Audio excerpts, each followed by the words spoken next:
ओम गणेशाय नमः। ओम नमः शिवाय। मैं निखिल ज्योतिष आचार्य आप सभी का मेरे चैनल पर पुनः स्वागत करता हूं। आशा करता हूं कि आप सभी स्वस्थ होंगे। महादेव की कृपा आप सभी पर सदैव बनी रहे। ये वीडियो तुला यानी कि लिब्रा के लिए अत्यंत विशेष है, क्योंकि वीडियो है 28 अक्टूबर से 3 नवंबर 2024 के साप्ताहिक राशिफल के बारे में। कैसा रहेगा आने वाला सप्ताह तुला के लिए। मेरा साप्ताहिक राशिफल प्रमुखतः चंद्रमा और उनकी गति पर आधारित होता है। चंद्रमा एक ऐसे ग्रह हैं जो बहुत तेज गति से भागते हैं और करीबन 2.25 से 2.5 दिन में राशि बदल लेते हैं। तो स्वाभाविक है कि पूरा हफ्ता जो कि 7 दिन का होता है उसमें कई बार उनका राशि परिवर्तन होगा। चंद्रमा मन के कारक है और उनकी विशेषता ये होती है कि जिस भी भाव में जाते हैं उसको एक्टिवेट कर देते हैं। इसी कारणवश साप्ताहिक राशिफल की विशेषता बहुत बढ़ जाती है, क्योंकि किस प्रकार से इस चंद्रमा का प्रभाव को समझे, किस प्रकार से अपने आने वाले हफ्ते को थोड़ा प्लान आउट करें, इसके लिए ज्योतिष विद्या के माध्यम से इसकी विशेषता बहुत बढ़ जाती है कि क्या अच्छा हो सकता है, क्या बुरा हो सकता है, किससे बचना है, किसका लाभ उठाना है। संभावितः ये सब जानने के लिए साप्ताहिक राशिफल अति विशेष होता है। यदि आपकी लग्न राशि या चंद्र राशि तुला है, दोनों ही गाइडेंस के लिए इस राशिफल को देख सकते हैं। जहाँ से आपको ज़्यादा रिलेट करता है वहाँ से देखिए। व्यक्तिगत तौर पे मेरा मानना है कि लग्न राशि से देखेंगे तो अच्छा है। इनकेस आपको नहीं पता तो आप अपनी चंद्र राशि से भी देख सकते हैं। शुरू करते हैं। चंद्रमा रहेंगे आपके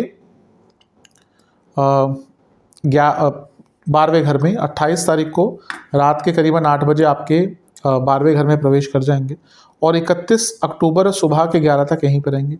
12वें घर के चंद्रमा कोई बहुत अच्छा प्रभाव नहीं देते। 10वें घर के स्वामी हैं। जो लोग MNC आदि में काम करते हैं फिर भी ठीक है, लेकिन ओवरऑल स्थिति बहुत अच्छी नहीं रहेगी, इनसिक्योरिटीज़ रहेंगी। हाँ, जो लोग जॉब चेंज का प्रयत्न कर रहे थे उनके लिए अच्छा है, क्योंकि 12वें घर में है चंद्रमा जो 10वें घर के स्वामी है और 8वें घर से गुरु देख रहे हैं। तो जो लोग जॉब चेंज का प्रयत्न कर रहे थे उनके लिए हफ्ते का शुरुआती भाग कुछ अच्छा लेकर आ सकता है। क्योंकि केतु के साथ चंद्रमा है तो मानसिक स्थिति थोड़ी सी बिगड़ सकती है, गुस्सा बहुत आएगा, इनसिक्योरिटीज़ बहुत रहेंगी और गुरु का प्रभाव है अष्टम से, यानी कि अनिश्चितता बहुत रहेगी। अब गुरु तो अपने आप में विशेष ग्रह है ही, लेकिन ये गुरु वक्री भी हैं, ये नहीं भूलना चाहिए, और 8वें घर में बैठे हुए हैं। हाँ, ये विपरीत राज्यों को बना रहे हैं तो कोई विदेश से संबंधित कार्य, कोई पैसे का कार्य, कोई लीगल कार्य पूर्ण हो सकता है, लेकिन मानसिक स्थिति, क्योंकि हम चंद्रमा की बात कर रहे हैं, अच्छी नहीं रहेगी। पुरानी चीज़ें याद आएंगी, गुस्सा बहुत आएगा, कंपैरिजंस बहुत होंगे और ये सारी चीज़ें मिश्रित होकर आपको थोड़ा सा नकारात्मक प्रभाव दे सकती है। तो थोड़ा केयरफुल रहने की आवश्यकता है। अपने मानसिक एवं शारीरिक दोनों ही सेहत का ध्यान दीजिएगा, क्योंकि अष्टम में बैठे गुरु की दृष्टि लग्नेश पे भी है, यानी कि शुक्र पर भी है। तो मानसिक एवं शारीरिक स्थिति दोनों ही थोड़ी सी यहाँ पर बिगड़ सकती है। नवांश कुंडली बता रही है गुस्सा, कंपैरिजंस और इनसिक्योरिटी सारे ही बहुत तंग करेंगे मानसिक रूप से। कोई अगर आप ऑलरेडी दवाई खा रहे हैं ना, बहुत केयरफुल रहेगा और अपने आप से कोई मेडिसिन मत लीजिएगा। बहुत संभावना है यहाँ पे सेल्फ मेडिकेशन से लोग कभी कभी अपने आप को नुकसान पहुँचाते हैं और यहाँ पर वो योग बन रहा है। दशांश कुंडली कह रही है कि कार्य क्षेत्र में सब ठीक है, लेकिन रिकॉग्निशन नहीं मिलेगा तो शांत रहिएगा। ये टाइम उतना अच्छा नहीं है रिकॉग्निशन के लिए। काम अच्छा भी करेंगे तो भी नहीं मिलेगा। बिजनेस थोड़ा क्रिएटिव रहिए, ऐसा लग रहा है कि क्रिएटिविटी की आवश्यकता है। जहाँ तक लव लाइफ की बात है, बातें क्लियर नहीं हो रही आप दोनों के बीच में और उसके कारण प्रॉब्लम्स बढ़ रही हैं। वैवाहिक जीवन, इंटीमेसी की प्रॉब्लम दिख रही है या फिर पैशन की प्रॉब्लम दिख रही है, इस पर काम कीजिए। जहाँ तक स्टूडेंट्स की बात है सब ठीक है, ऐसी कोई प्रॉब्लम नहीं दिख रही, लेकिन इमोशनल चीज़ों पर कंट्रोल कीजिए, क्योंकि आपका अपने इमोशंस पर कंट्रोल थोड़ा सा गायब दिख रहा है। जहाँ तक सर्वाष्टक की बात है, सेहत की बात है, आपको स्लीप डिसऑर्डर, इन्फेक्शंस और पेट की प्रॉब्लम तंग करेगी। सर्वाष्टक में आपका छठा घर वाली है तो चिंताएं तो यहाँ से बढ़ती हुई दिख ही रही हैं। 31 तारीख सुबह के 11 बजे चंद्रमा आ जाएंगे आपके लग्न भाव में और इसी दिन बुध का, इससे 2 दिन पहले बुध का भी गोचर हो चुका होगा, वो आपके धन स्थान में जा चुके होंगे। चंद्रमा का लग्न भाव में आना वैसे अच्छा ही होता है। 10वें घर के स्वामी हैं तो ये राजयोग बनता है, पद प्राप्ति का योग बनता है, धन प्राप्ति का योग बनता है, एम्बिशियस रहता है व्यक्ति ऐसा। यहाँ पे सूर्य के साथ हैं जो 11वें घर के स्वामी हैं, तो ये लाभ भी दिखा रहा है, धन भी दिखा रहा है। लेकिन ये सूर्य और चंद्रमा जब साथ में आते हैं तो क्या होता है, अमावस्या दोष या ये अमावस्या योग भी कह सकते हैं। अब यहाँ पर गुरु से दृष्टि नहीं है, गुरु से छठे में है, यानी कि शकट योग बन गया, जिसके कारण चीज़ें डिले होती हैं। तो कुछ डिले होगा आपका कार्य, जिसके कारण दिक्कत आ सकती है, जिसके कारण फ्रस्ट्रेशन बढ़ सकती है। और चंद्रमा सूर्य साथ में है ना, तो क्लैरिटी की कमी रहेगी, क्योंकि ये अंधकार का योग होता है, तो जीवन में थोड़ी अनिश्चितता बढ़ जाती है। एक अच्छी चीज़ है कि मंगल की दृष्टि है और मंगल दिग्बली है, और मंगल सप्तमेश और धनेश है, यानी कि बिजनेस में लाभ मिलेगा, धन आएगा, कार्य क्षेत्र में भी कुछ अच्छा या एक्स्ट्रा पैसा प्राप्त आपको हो सकता है। लेकिन ये मंगल का प्रभाव और शकट योग फ्रस्ट्रेशन, इरिटेशन और गुस्सा भी क्रिएट करेगा। वैसे तुला वाले जातक जो होते हैं ये गुस्से वाले ज़्यादा नहीं होते। ओवरऑल ऐसा नहीं कि सारे ही नहीं होते, अगर लग्न में मंगल बैठ गए, लग्न में सूर्य बैठ गए, कोई वक्री ग्रह बैठ गया तो चीज़ें बदल जाती हैं। लेकिन यूजुअली तुला वाले जातक थोड़े से हार्मोनियस नेचर के होते हैं, ये एक बैलेंस बना कर रखते हैं। अगर कहीं लड़ाई झगड़ा होता भी है तो ये सबसे पहले पहुंचते हैं चीज़ों को सुलझाने के लिए। लेकिन यहाँ पर थोड़ा सा आप अपनी प्रकृति के विरुद्ध जाकर आपके अंदर एग्रेशन, गुस्सा आदि सब दिख रहा है, तो ध्यान दीजिएगा।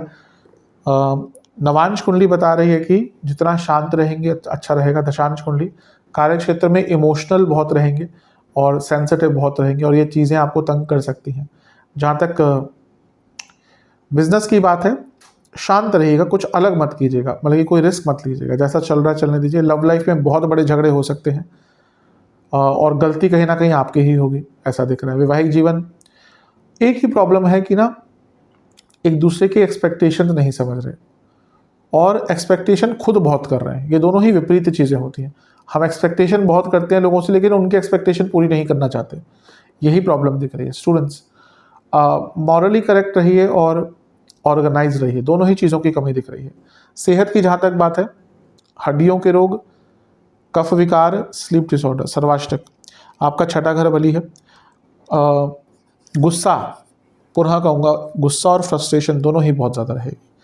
2 नवंबर रात के 11 बजे चंद्रमा आ जाएंगे आपके तीसरे घर, धन स्थान में, दूसरे भाव में, वृश्चिक में, और सप्ताह के अंत तक यहीं पर रहेंगे। चंद्रमा का धन स्थान में आना वैसे अच्छा ही होता है। कर्म भाव के स्वामी धन स्थान में है तो पैसा आएगा। नीच के हो गए हैं, कोई प्रॉब्लम नहीं है। हाँ, कुछ जगह पे प्रॉब्लम आएगी, बताऊंगा मैं, लेकिन धन देता है नीच का ग्रह, मैं कई बार ये चीज़ें बता चुका हूँ। यहाँ पर लग्नेश के साथ हैं, शुक्र के साथ, ये और भी अच्छा है। शुक्र अष्टम के स्वामी है तो अचानक से धन प्राप्ति दिख रही है। बुध के साथ है, और बुध क्या है, आपके भाग्य स्थान के स्वामी, 12वें घर के स्वामी, विदेश से पैसा और भाग्य का साथ है। लेकिन क्योंकि 12वें घर के स्वामी है बुध, तो खर्चे भी आपके थोड़े से बढ़ सकते हैं।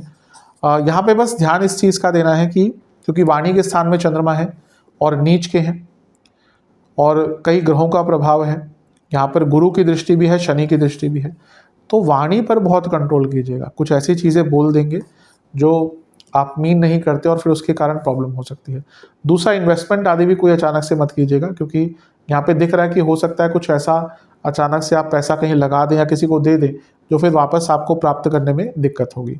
शनि की दृष्टि है तो विषयोग भी बन रहा है, और ये भी बताता है कि वाणी में कटुता आ सकती है और उसके कारण भी दिक्कत बढ़ सकती है। तो इन सारी ही चीज़ों पर बहुत ध्यान देने की आपको आवश्यकता है। जहाँ तक नवांश कुंडली की बात है, गुस्सा थोड़ा सा ज़्यादा दिख ही रहा है, वाणी में बहुत कटुता रहेगी आपकी, और इस देखिए वाणी के कारण ना बड़े बड़े संबंध टूट जाते हैं, बड़े बड़े युद्ध वाणी के कारण ही हुए, इसलिए वाणी पर बहुत कंट्रोल रखने की आवश्यकता है। दशांश कुंडली, कार्य क्षेत्र में शांत रहिएगा, क्योंकि आपके पेशेंस का टेस्ट होगा, लोग पोक करेंगे आपको जानबूझकर आपका रिएक्शन लेने के लिए। बिजनेस, कुछ नयापन लाने की आवश्यकता, अपने मार्केटिंग, अपने पैकेजिंग पर ध्यान दीजिए। लव लाइफ की जहाँ तक बात है, एक रिलेशनशिप का ना एक बैलेंस गायब दिख रहा है, एक हेल्दी रिलेशनशिप नहीं दिख रहा आप दोनों के बीच में, और इस पर काम करने की आवश्यकता है। वैवाहिक जीवन में बहुत गड़बड़ दिख रही है, झगड़े हो सकते हैं, अगर थर्ड पार्टी सिचुएशन है वो भी सामने चीज़ें आ सकती हैं, और कई ऐसी चीज़ें दिख रही हैं जो क्लियर नहीं है, अनिश्चितता बहुत दिख रही है इस टाइम पे। जहाँ तक स्टूडेंट्स की बात है, आप बहुत सेंसिटिव रहेंगे, इसके कारण थोड़ा बुरा प्रभाव पड़ सकता है। सेहत के अनुसार दांतों के रोग, हार्मोनल प्रॉब्लम, स्किन डिसऑर्डर। सर्वाष्टक में आपका 12वां घर बली है, थोड़े खर्चे हफ्ते के अंत में बढ़ सकते हैं।